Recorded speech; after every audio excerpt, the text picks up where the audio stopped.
పాపాలు తొలగిపోతాయట మహాకుంభంలో స్నానం చేస్తే. అంటే రేపిస్ట్, తల్లిదండ్రులకి ఇబ్బంది పెట్టేవాళ్ళు, ఆడోళ్ళకి రానా హింస పెట్టేసి పిల్లలు కూడాను వదలకుండా ఉండే వాళ్ళు కూడాను ఏంటి కుంభమేళలో వెళ్తూ స్నానం చేస్తే పాపాలు పోతాయా?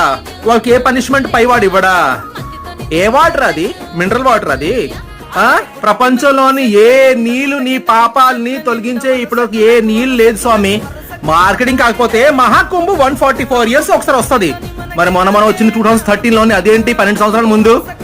ఏంటి బిజినెస్ చేస్తారు, కుంభమేళా పుష్కరాలు కూడాను బిజినెస్ చేస్తారు, పాపాలు పోతాయట.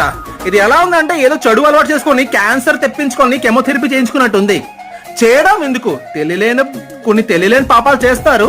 నడిచేవాడికి కాల్ కింద చేమలో చచ్చిపోతే అది పాపాల కిందనే వస్తుంది, కానీ తెలియకుండా ఆయన తప్పులు అవి. కానీ తెలిసిన తప్పుకి కూడా వెళ్ళి మహాకుంభలో గుడుకు మని స్నానం చేస్తే పాపాలు అన్ని తొలగిపోతాయి అంటే అర్థమైందా?